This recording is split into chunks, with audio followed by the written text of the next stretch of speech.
Aujourd'hui, nous allons parler à propos des angles. Alors, premièrement, ça, c'est un angle droit.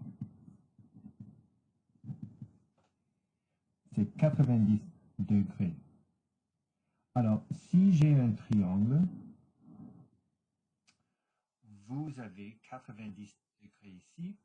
Ça, c'est un triangle droit.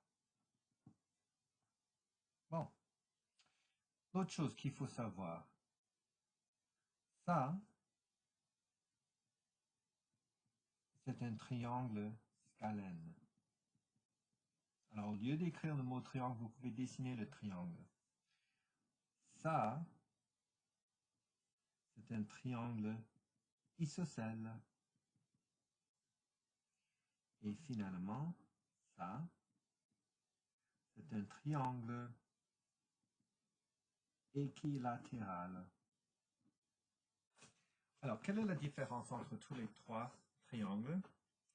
Celui-ci, vous avez trois côtés qui sont différents. Comment est-ce que je sais que les trois côtés sont différents? Parce que il y a une ligne, deux lignes et puis trois lignes. Ici, vous avez les lignes, ça veut dire que ces deux sont les mêmes. Et ici, ça veut dire que tous les trois sont les mêmes. N'oubliez pas que cet angle et cet angle sont les mêmes. Et cet angle et cet angle sont les mêmes aussi. N'oubliez pas aussi que chaque angle ici, c'est 60 degrés.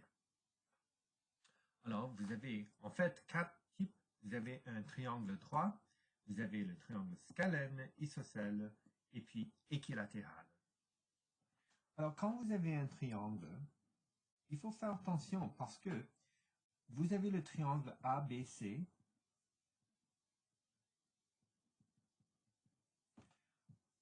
Angle A, angle B et angle C. Il y a un autre moyen de le nommer.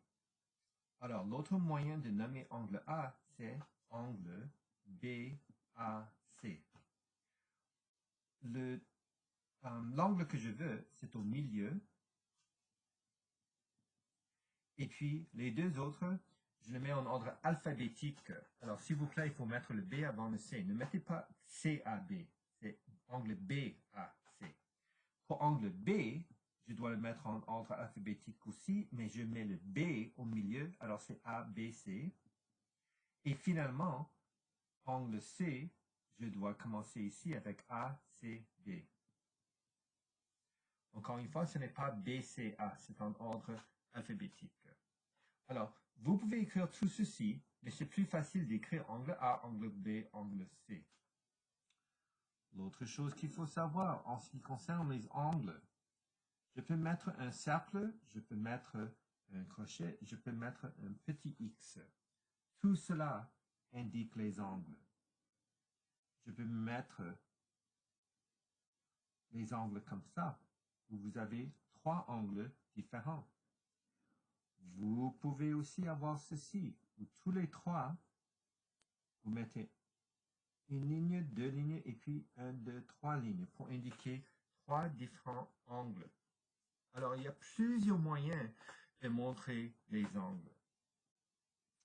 Finalement, vous pouvez aussi utiliser bêta, pi, alpha, les lettres grecques. Vous pouvez aussi utiliser les lettres grecques si vous voulez pour indiquer les angles. Et ça, c'est la première partie.